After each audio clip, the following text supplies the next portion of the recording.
Our fourth video is about determination ng centroid of an area. At makikita nyo sa unang presentation, ito ang mga steps para makuha ang centroid of an area. Hindi kayo masyadong mahihirapan sa pagsagot nito dahil ang unang 5 pag-compute or parte ng procedural tip na ituturo sa inyo ay natutunan na sa area bounded by curves through integration. At ang huling step, ang bagong ituturo sa inyo sa video na ito, determination ng centroid ng area. Okay? Para hindi ka makalimot kung papaano ang mga formula or solution ng paggawa ng centroid of an area, maaari mong gamitin ang pattern ng Varignon's theorem. Like itong area kung measure from the y-axis, so area times x bar equals the summation of product ng area and the moment arm ng area, yung ginagamit natin sa statics of rigid bodies kapag may composite areas, and kung measure naman from the x-axis, a times y bar equals summation of product ng a times y. So ano ang magiging ganap?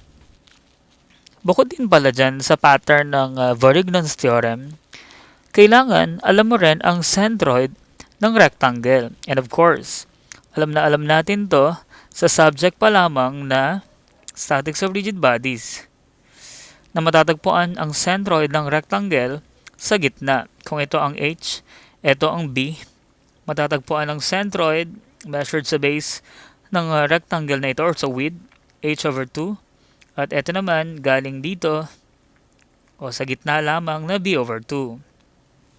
Ayan, kasi measuring the moment arm nung napili natin representative na differential strip para mailagay ang moment arm dito sa bahaging ito. At of course, ang area ay kailangan pa rin natin na natutunan na natin sa previous video. So kung halimbawa, etong vertical strip natin ay kukuha na natin ng centroid. So, ito yung pattern. Kung measure from the y-axis, a x bar equals the summation of product ng a x. Sinulat ko lang itong Varignon's theorem para maging guide natin. Kasi parang ganito nga ang magiging solution ng x bar.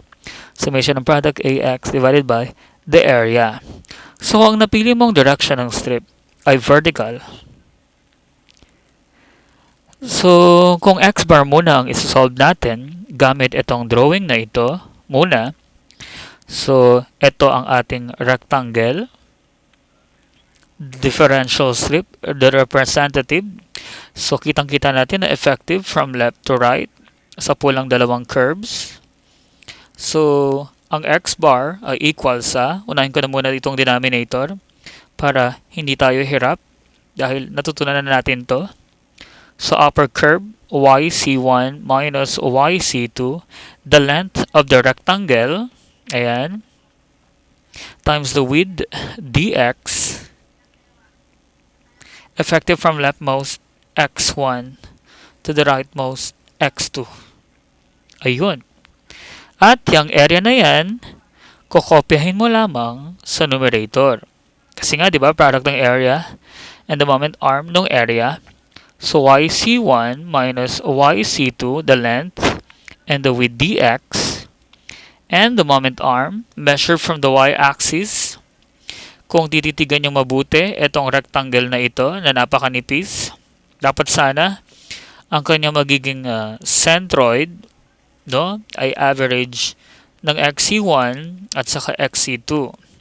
Pero dahil sobrang nipis niyan, magiging pantay lamang sila, x plus x, 2x divided by 2, at magiging x.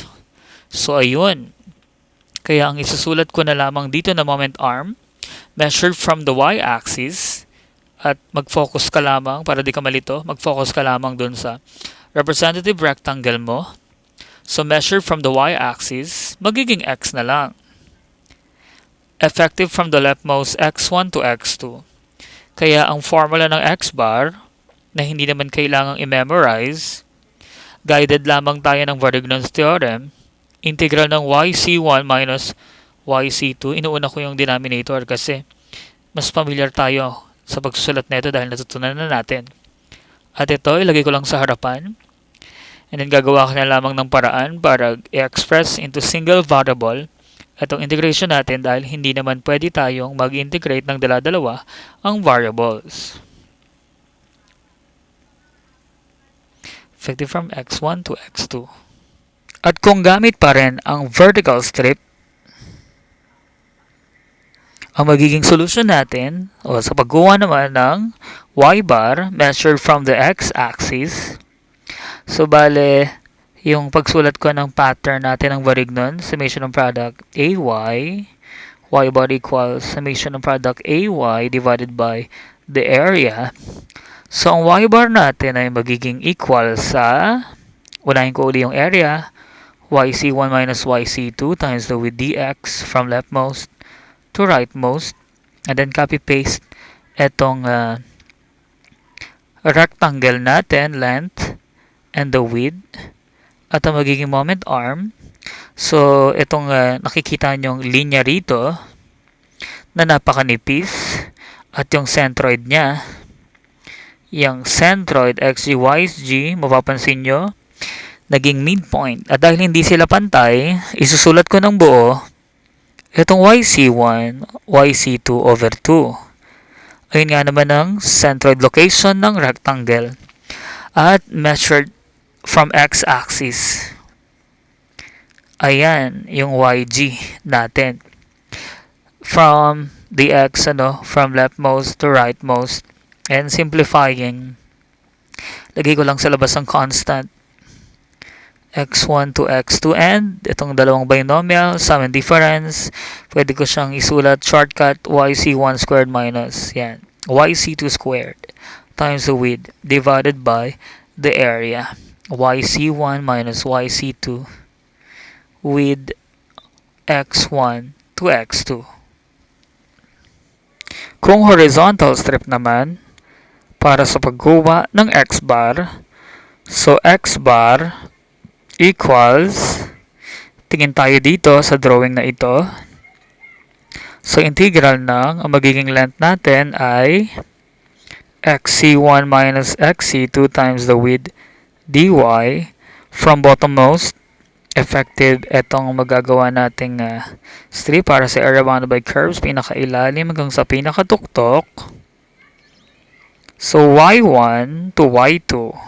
Copy-paste etong nasa denominator natin na area.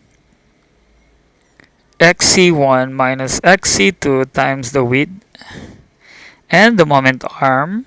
So, saan ba located ang centroid ng rectangle na manipis natin? So, kung x-bar measured from y-axis, so, hindi nga naman pantay ang xc1 at xc2. So, kukunin natin yung average. So, parang midpoint siya ng linya.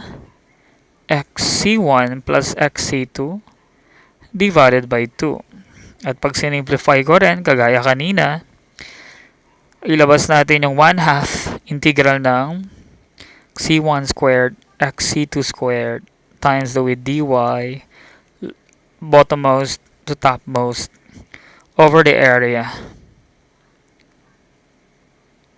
xc1 minus xc2 times the width.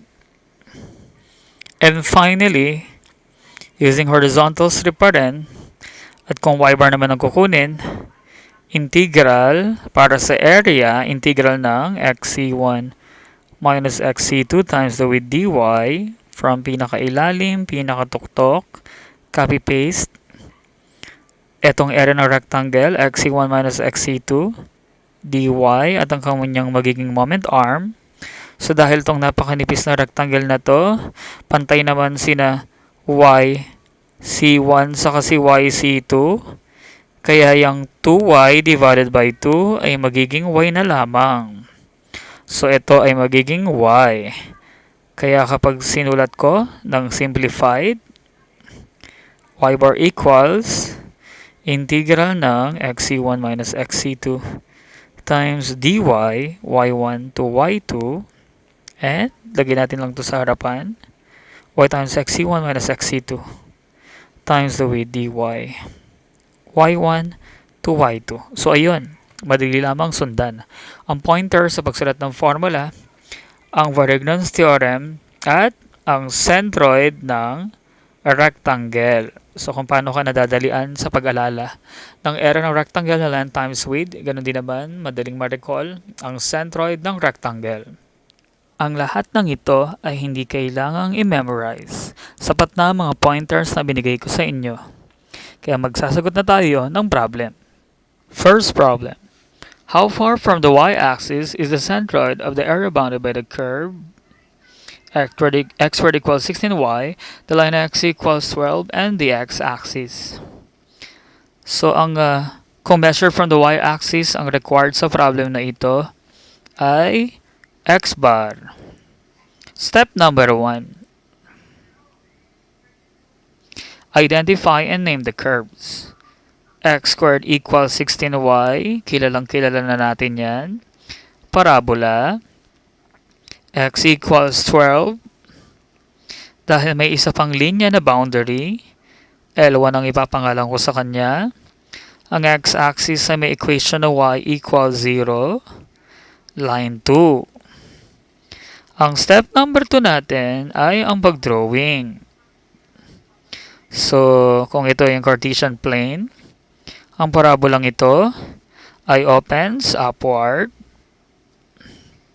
So, napansin nyo ba na hindi ko na masyadong binigyang importansya ang left side ng parabola?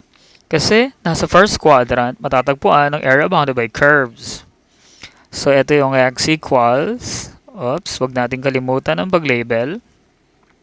Ito yung parabola. Ito yung line 1, x equals 12. At ang line 2 natin na x-axis. At may ilang kapansin-pansin ng kitang-kita agad ng mga points of intersection na kahit hindi tayo mag-simultaneous equation. 0, 0 to. Ito ay 12, 0. At ito ay 12. Kailangan pa ba natin kumpitin ang kapartner na kasama ng 12? Pero hindi ba sinabi ko na sa inyo na presentation pa lamang ng mga curves na kasali, mahalata nyo na kung anong direction ng strip ang dapat piliin at hindi kailangang kompletuhin ang pag-compute ng points of intersection. Bakit di natin i-apply na yon? Kasi nakakakita ako dito ng 0, 0 at saka ng 12 na limit ng pang-x. Ibig sabihin, wala pa ako sa step number 4, alam ko na agad ang direction ng strip na dapat piliin. Ito ay vertical strip. O sige, laktawan na natin itong PI at dadako na tayo sa step number 4. Step number 4 is the selection ng direction ng strip. Ang pinipili natin, dahil nakutuban na natin yan sa step 1 pa lamang, ay vertical strip. Labelan natin. So ito ay magiging XP, YP. At ito naman ay XL2, YL2. At kung lilabelan naman natin ang centroid, ito ay may pantay-pantay na X dahil sa kanipisan ng rectangle na ito. Pantay-pantay, XP plus XL2 divided by 2, X. At itong hindi pantay na Y, YP plus YL2 divided by 2. Actually, pwede mo nang i-shortcut na YP, ito ay magiging equal sa X. YP over 2 lang dahil ang YL2 naman, base rito, ay 0. Ayun, ang vertical strip. Step number 5. Very familiar sa atin itong shape na ito. Actually, spandrel lang siya. For the sake lang para maging well-trained tayo sa integration, idadaan natin sa integral calculus ang pag-solve ng area bounded by curves. Step number 5 is the computation ng area. Area is equal to integral ng ang length natin, kung medyo nakalutang lang sana itong rectangle, mapapakinabangan natin completely itong YP minus YL2. Since 0 nga naman itong YL2, substituting itong y equals 0 times the width dx, limit x coordinate x1, 0 hanggang sa pinakadulo na 12. So, integral, dapat isang variable lamang ang present dito. So, ang yp is equal to x squared over 16 times the width dx from 0 to 12. Power rule integration, so may constant 1 over 16 times x cubed over 3. Single term lang naman ito. So, kapag sinubstitute ang 0, maka-cancel out ang buong pang-subtract. So, ang sagot sa area, pag inilagay na ang 12, 1 over 48 times 12 cubed equals 36 square units. Kung gusto mo namang plain geometry lamang ang solution nito, maaari nating gamitin ang formula ng area ng spandrel. So, 1 over n plus 1 times the base and altitude. Base natin ay equals sa 12. Ang h, kailangan pa na muna nating kumpitin. Kaya't kung babalik tayo sa point of intersection, determination, nagkita sina parabola at si line 1 dito. So, isa-substitute lang natin itong x equals 12. 12 squared equals 16 times y. Y is equal to 9. Kaya ang magiging altitude natin ay equal sa 9. At ang n natin ay 2 para sa second degree ng parabola. A is equal to 1 over 2 plus 1 or 1/3 times the base 12 times 9. Ang sagot din ay equal sa 36 square units. And finally, para sa step number 6, determination ng centroid, ang required ng problem ay x bar. So following the pattern of the Verdignon's theorem, ax bar equals the integral ng or summation of product ng area and x. So ang x bar, pang-divide ang area, i-ready na natin itong 36 square units and integral ng area ng rectangle yp minus yl2, where yl2 is 0, times the width dx, at ang iyong moment arm, x bar from y-axis, pantay-pantay ang mga x, xp plus xl2 divided by 2, 2x over 2, x. So from x coordinate 0, leftmost, and to the rightmost 12. And simplifying further, single variable dapat ang integration. Integral ng x times yp is equal to x squared over 16 times the width dx. Power to integration. Sa labas lang natin etong constant 16 times 36 and then x cube magiging x raised to 4 over 4 from 0 to 12.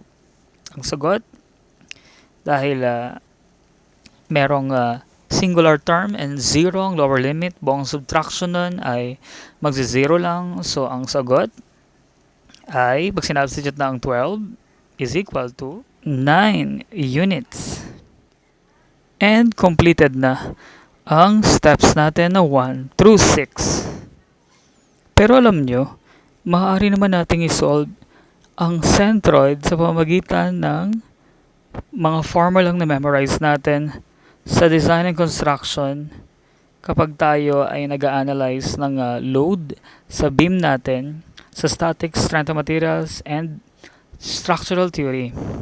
So, ang formula ng ating x bar, kung measured siya dito sa altitude niya, kung ito yung base at altitude, galing sa altitude ang sukatan, ito ay equal sa 1 over n plus 2 times the base. Kung i-apply natin, x bar is equal to 1 over 2 plus 2, 1/4 times 12. Ang base natin, x bar is equal to 3.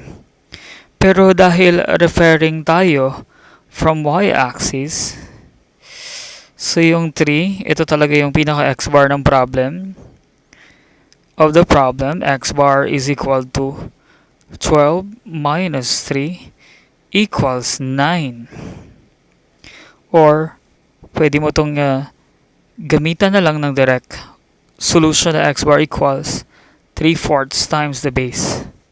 Kung gusto mo namang idamay ang pag-compute din ng y bar mula sa direction ng strip na ito na vertical, ito ay magiging equal sa y bar divided by the area, 36, area ng spandrel, integral ng yp minus yl2 times the width dx, area ng rectangle, and the magiging moment arm naman ng ating rectangle, nandito ang centroid, nakalapat dito ang reference axis, ito yung average yp plus yl2 divided by 2.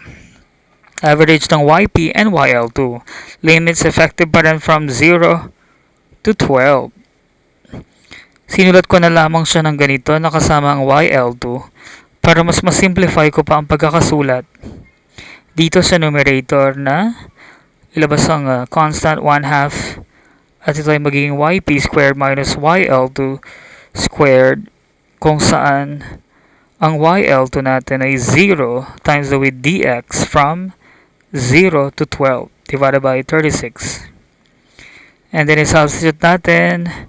So ito ay magiging 1 over 72 substitute integral ng yp x squared over 16 squared times the width dx, power rule integration, y bar is equal to, so 1 over 72 times 16 squared, magiging 1 over 18,432 x raised to 4 integral plus 1 x raised to 4 plus 1 5 over 5 from 0 to 12. Single term lang naman na may variable x ito. Again, ang lower limit pang subtract natin ay magka-cancel out 0. Y bar is equal to 2.7 units. Pero alam nyo, ito rin ay solvable ng formula-based solution na natutunan natin sa design and construction, kung saan dapat memorize mo ang formulang n plus 1 applicable para lamang sa spandrel times the altitude.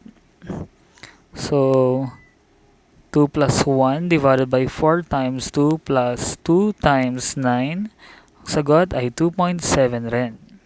Ngayon, kung susubok ka naman ng horizontal strip, sa pag-solve ng x bar, ang magiging sistema mo, huwag lang kaligtaang labelan uli ito, xp,yp, and xl1, yl1. So, bale, ang x bar is equal to area ng spandrel, integral ng xl1 minus xp times the width dy, effective from the bottommost, y coordinate 0 to the topmost. Importante na yung pag-solve ng point of intersection dahil y coordinate ang dapat na mailagay rito. 9, copy-paste sa numerator, itong area ng rectangle, xl1 minus xp times dy, and the moment arm, ilabelan muna natin ang magiging coordinates ng centroid ng manipis na rectangle na ito. Hindi pantay ang x, xl1 plus xp divided by 2, at pantay-pantay na y. So kung measured from the y-axis, ang moment arm ng rectangle ay xl1 plus xp divided by 2. Limits from 0 to 9. Simplifying further, ito ay magiging integral xl minus xl1 minus xp times the width dy, integral 1/2 constant xl1 squared minus xp squared times the width dy. So from 0 to 9 din. So i-substitute na natin. X bar equals integral ng xl1 is 12 minus xp equals square root ng 16y times the width dy. Copy paste sa numerator. 12 squared minus xp squared is 16y na times dy, and the constant 1/2. Limits from the bottommost to topmost 0 to 9. 0 to 9. Distributing itong dy sa two terms. X bar equals, para sa area, this now becomes 12y. Perfect square ang 16. So minus 4y raised to 1/2. Itong square root ng y. Kaya mangyayari y raised to 3/2 over 3/2. Limits from 0 to 9. 1/2 times 144y minus 16y squared over 2. At ang value na itong 16 divided by 2 ay magiging 8 na lamang. And the limits is 0 to 9. Substitute natin. Since lahat naman ng terms ay mayroong mga y, ang pag-subtract natin na 0 substitution ay makakancel out ng buo. Kaya pag pinasok itong 9 na upper limit, ang magiging sagot dito ay equal sa 9. At kung y bar naman ang isa-solve using horizontal strip, ayun pa rin naman ang area natin kanina. 36 ang answer. Sa denominator, integral ng copy-paste ang area ng rectangle.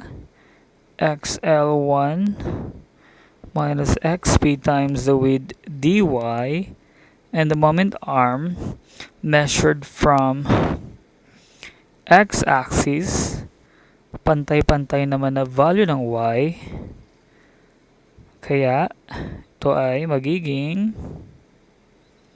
36 integral ng y times xl1 equal to 12 minus x square root ng 16y times the width dy from the bottommost 0 to the topmost 9.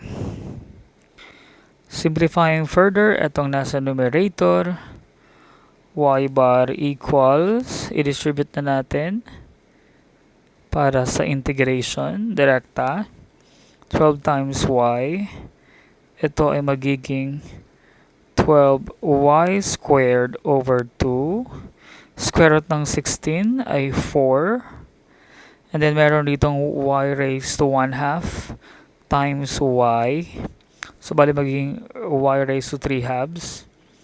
Ito na ngayon ay magiging minus 4y raised to 5/2 over 5/2 dito. Limits from 0 to 9 divided by 36. At lahat ng terms ay merong y, pero simplify pa natin ito.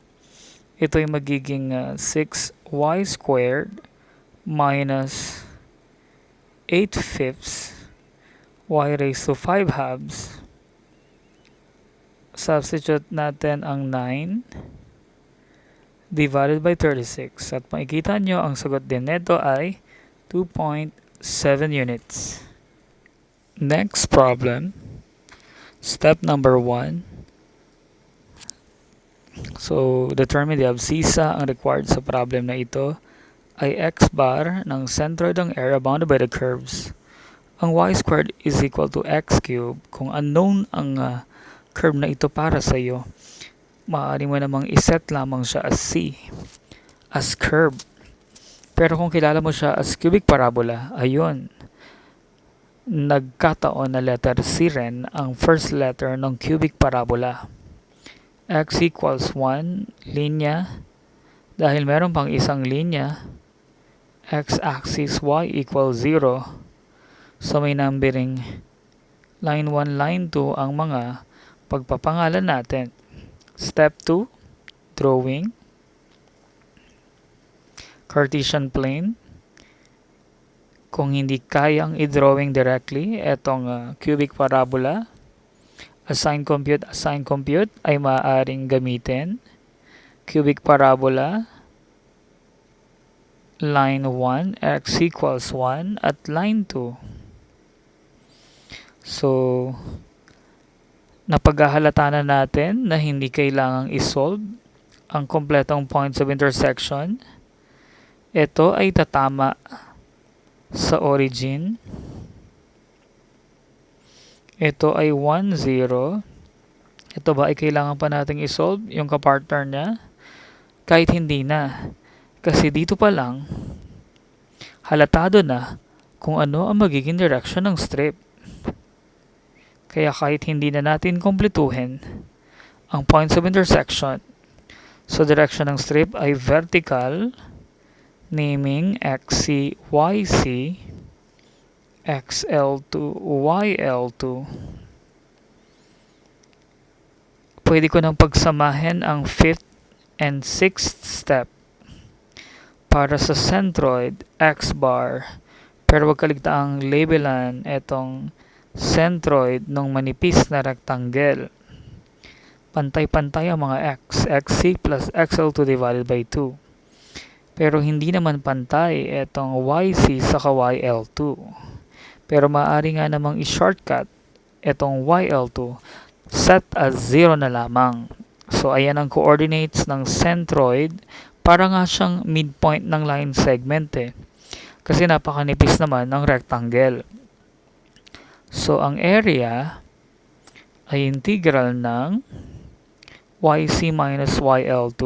Pwede mong i-cancel out na agad yan dahil dito. Kaya ko lang naman din sinusulat rin yung buong length expression para masundan ang gagawin sa numerator kapag minultiply na ang area at ang moment arm times the width dx. Limits from x coordinate lower limit leftmost to the rightmost. Ito ay 0 hanggang 1. And then integral ng kopya ang nasa numerator, yc minus yl2 times the width dx, length times width, and the moment arm, dahil x bar ito, referring from y-axis, ang moment arm ay x. Effectivity ng na-form nating equation or formula from 0 to 1. So x bar equals, i-express na natin into single variable in terms ng x. So bale, ang ating y sub c ay equal sa square root ng x cube. Ayan, tingnan nyo rito sa cubic parabola equation natin. Square root ng x cube, yl2 ay 0 naman. So times the width dx, integral ng x, ang yl2 ay 0. Yc is square root ng x cube, erase x cube, okay, times the width dx. Limits ng nasa numerator and denominator na 0 and 1. Tuloy natin dito. X bar is equal to Same base, may add natin ang exponent. X raised to 3 halves plus x. So ito ay magiging integral ng x raised to 5 halves dx. Ito naman ay pwede na nating integrate. Pero sige, sulat ko na lang siya ng exponential form. At hindi naka-radical. X raised to 3 halves dx. So, power rule integration. X raised to 7 halves over 7 over 2 from 0 to 1 divided by x raised to 5 halves over 5 halves from 0 to 1. So, long term lang naman na merong x. Kaya kapag sinubstitute natin ang lower limit, 0 lang ang pag-subtract natin. Kaya pwede na natin i-direct ang i-substitute sa 1. Itong 1 sa value ng x. Okay? So, ito ay equal sa 0.714. Ito rin ay pwedeng gamitan ng solution na pang plane geometry or itong area computation na natutunan mo sa design and construction, pero kailangan muna natin gawin ang point of intersection. Pero dahil ang value lang naman ng x ay equal sa 1, so y squared equals 1 cube, ang value ng y equals 1. Applicable ba itong ating solution ng spandrel na area is equal to 1 over n plus 1 times the base and altitude? Pwede. Pwede kong i-rewrite itong y squared equals x cubed ng plane geometry solution ng y is equal to x raised to 3 halves. Ibig sabihin, ang degree mo ay 1.5. So, kaya ang magiging area ay 1 over n plus 1, 1.5 plus 1 times the base 1. Ito ang ating base equals 1 at ang altitude natin equals 1. Kaya ito ay times 1. Ang sagot ay 0.4 kung area ang tinatanong, square units. Pero kung centroid, gaya nga ng required sa problem natin na ito, measured from the altitude, ito yung formula natin na natututunan din sa design and construction, 1 over n plus 2 times the base. Pero dahil referring from, sumakto na ang y-axis ay nasa dulo netong spandrel na ito. Kaya ang magiging x-bar computation natin ay base minus 1 over 1.5 plus 2 times the base. So, ito ay 1 minus 1 over 3.5 times 1. Ang sagot neto ay kagaya rin nung kanina sa solution number 1 through integration na 0.714 unit. Considering pa rin itong vertical strip, itry rin natin isolve ang y-bar. So, ang pang-divide na area, gaya na na-compute kanina na plane geometry approach or integration, 0.4. Copy-paste the area ng rectangle, yc minus yl2, where yl2 is equal to 0, pero mamaya na, dahil merong may multiplier ito ng itong centroid ng rectangle na manipis, galing sa x-axis. Itong average sana ng yc yl2, pero dahil 0 naman ito, pwede nga namang shortcut ng pagkakasulat ng yc over 2, pero ito isusulat ko ng yc plus yl2 divided by 2.